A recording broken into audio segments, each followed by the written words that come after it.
बातचीत के दरमियान कतर में बातचीत जारी है, दोनों पक्ष पहुंचे हैं, लेकिन उसी दरमियान अमेरिका ने ईरान पर हमला कर दिया। यह ठीक वैसा ही है जब जून 2025 में दोनों देश बातचीत कर रहे थे, तब 12 दिन के जंग की शुरुआत अमेरिका ने कर दी। यह ठीक वैसा ही है जब फरवरी में दोनों देशों के बीच मीडिएशन चल रहा था, बातचीत चल रही थी, कतर यह मीडिएशन करवा रहा था। 4 दौर की बातचीत हो चुकी थी परमाणु कार्यक्रम को लेकर, 5वें दौर की बातचीत होनी थी, जगह तय कर दी गई थी, समय मुकर्रर कर दिया गया था, लेकिन अमेरिका ने 28 फरवरी को अटैक कर दिया, जिससे सब कुछ डिरेल हो गया और उसके बाद की स्थिति आपके सामने है। दुनिया भर में हाहाकार मचा हुआ है। यानी अमेरिका ने शांति का वो सकरा सा दरवाजा भी बंद कर दिया जो खुलता दिख रहा था। तो आखिर अमेरिका ने हमला क्यों किया और ईरान ने कैसा पलटवार किया, और क्या सीजफायर खत्म माना जाए? चलिए मैं आपको देता हूं इन सवालों के जवाब। अमेरिका और ईरान के बीच जारी सीजफायर वार्ता के बीच अमेरिकी सेना ने होर्मुज स्ट्रेट के पास बारूदी सुरंग बिछा रही ईरानी बोट्स को निशाना बनाया। इसमें 4 IRGC के जवान मारे गए। इतना ही नहीं, बंदर अब्बास पोर्ट के पास surface to air missile site पर भी हमला किया। यूएस आर्मी ने इस हमले को सेल्फ डिफेंस में की गई कार्रवाई करार दिया है। सेंटकॉम यानी कि अमेरिकी सेंट्रल कमांड के मुताबिक यह कार्रवाई सेल्फ डिफेंस में की गई।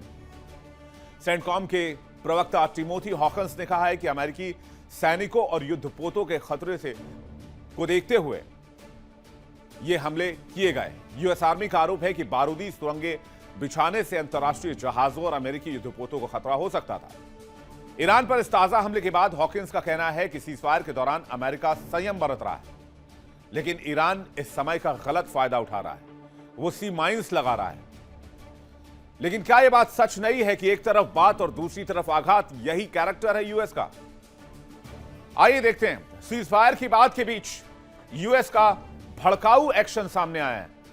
बातचीत एक बार फिर से डिरेल हो सकती है, जैसे फरवरी के बाद हमने देखा। ईरानी मिसाइल लॉन्च साइटों को निशाना बनाया गया। लार्क द्वीप पर, बंदर अब्बास पर और जस के पास कार्रवाई की गई। अमेरिका यह कह रहा है कि समुद्र में बारूदी सुरंगें बिछाई जा रही थी। जो स्पीड बोट्स हैं वो इस पर काम कर रही थी, हमने उनको नष्ट कर दिया। सेंटकॉम ने कहा कि अंतर्राष्ट्रीय जलमार्ग की सुरक्षा के लिए जरूरी है। हमले में IRGC के 4 जवान मारे गए, लेकिन दुनिया के तेल व्यापार का सबसे अहम रूट होर्मुज इसके बाद भी बंद है। यूएस के नए हमले के बाद खाड़ी में तनाव एक बार फिर से बढ़ गया है। मिडिल ईस्ट में ईरान ने महायुद्ध की चेतावनी दे दी है। ग्लोबल तेल सप्लाई और बाजारों पर इसका जबरदस्त असर देखा जा रहा है। यूएस के ताजा हमलों को लेकर ईरान की ओर से अभी तक कोई आधिकारिक बयान नहीं आया है। ईरानी मीडिया और सरकारी मीडिया के मुताबिक बंदर अब्बास इलाके में 3 धमाकों की आवाज सुनी गई। हालांकि रिपोर्ट्स में यह साफ नहीं कहा गया है कि धमाके सीधे बंदर अब्बास शहर में हुए या समुद्र में। अब तक तेहरान की तरफ से इस मामले में कोई ऑफिशियल जानकारी नहीं है। ईरानी अधिकारियों ने अमेरिकी हमले का न तो खंडन किया है और न ही पुष्टि की। हां, ईरान की IRGC ने जरूर दावा किया है कि अमेरिका की गुस्ताखी का जवाब दिया है हमने। IRGC का दावा है कि उसने अमेरिकी MQ-9 रीपर ड्रोन को मार गिराया है। IRGC का कहना है कि यह ड्रोन ईरानी हवाई क्षेत्र में घुस गया था। वहीं ईरान ने एक बार फिर चेतावनी दी है कि अगर अमेरिका मिस एडवेंचर करता है, ईरान के साथ संघर्ष विराम का उल्लंघन करता है, तो ईरान का जवाब अब तक का सबसे घातक जवाब होगा। ईरान के पलटवार से फिर क्या हुआ, यह भी आप जान लीजिए। IRGC ने दावा किया है कि उसने अमेरिका के सबसे पावरफुल MQ-9 रीपर ड्रोन को मार गिराया है। MQ-9 रीपर ड्रोन जिसे न सिर्फ सर्विलांस कर सकते हैं बल्कि निगरानी, जासूसी और हमले को भी अंजाम दिया जा सकता है। ईरानी सेना ने चेतावनी दी है कि फिर हमला किया तो सबसे करारा जवाब देंगे। ईरानी सेना के प्रवक्ता अबोल फजल शेखरशी की चेतावनी कि अगली बार सीमित क्षेत्र तक हमला नहीं होगा। इस बार ईरान की कार्रवाई पहले से कई गुना घातक होगी। अगर फिर जंग जैसी स्थिति बनी तो जवाब पहले से ज्यादा भारी और हिंसक होगा और एक सरप्राइज अटैक होगा। अब ये जो लेटेस्ट डेवलपमेंट्स हैं ये बहुत खतरनाक संकेत दे रहे हैं। सीजफायर की आड़ में यूएस दबाव की नई रणनीति बना रहा है, तो ईरान भी घुटने टेकने के लिए तैयार नहीं है। ऐसे में सवाल उठना लाजमी है, क्या नो डस्ट नो डॉलर्स का नया अमेरिकी फॉर्मूला ईरान पर शिकंजा कस पा रहा है? और क्यों मिडिल ईस्ट में शांति के दावे के बीच होर्मुज में युद्ध का खतरा खत्म नहीं हुआ है? यूएस के नए हमलों पर भी इसलिए सवाल उठ रहे हैं क्योंकि ये उस समय हुए हैं जब तेहरान के शीर्ष वार्ताकार, चाहे वो गालिबाफ हो चाहे वो अब्बास अराक्ची हो, दोनों दोहा में कतर के प्रधानमंत्री के साथ बातचीत कर रहे हैं।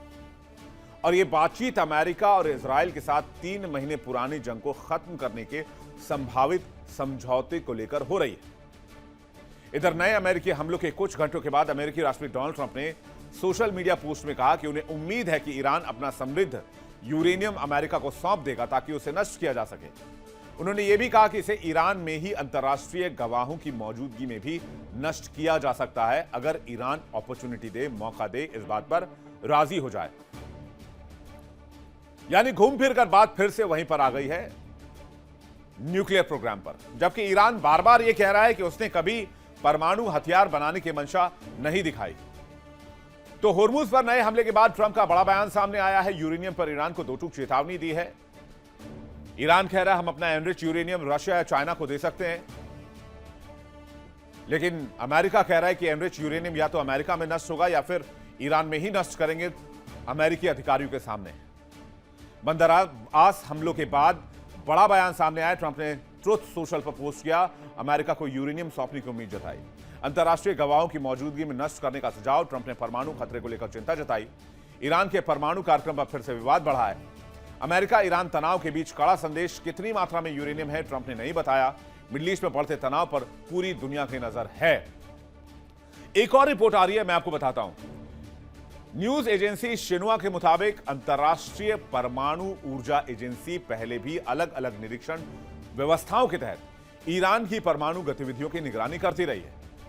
इससे पहले सोमवार को ईरान की अर्ध सरकारी तस्नीम न्यूज एजेंसी ने कहा कि तेहरान ने समृद्ध यूरेनियम विदेश भेजने पर सहमति नहीं दी है। एजेंसी ने सऊदी अरब के अल हादथ न्यूज चैनल की उस रिपोर्ट को खारिज किया जिसमें दावा किया गया था कि ईरान अपने अत्यधिक समृद्ध यूरेनियम को देश से बाहर भेजने के लिए तैयार है।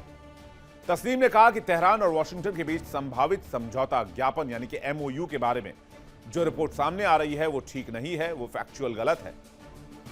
न्यूज एजेंसी के मुताबिक अब तक मौजूद MOU के मसौदे में परमाणु सामग्री हटाने की तैयारी को लेकर कोई बयान नहीं है और ईरान ने इसे समझौते में परमाणु गतिविधियों को लेकर मूल रूप से कोई प्रतिबद्धता नहीं दी, यानी कोई प्रॉमिस नहीं किया है।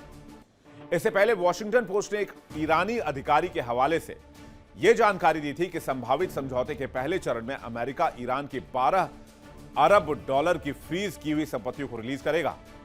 होर्मुज बारूदी सुरंग हटाने का काम शुरू होगा और अमेरिका की नाकेबंदी भी हटा ली जाएगी।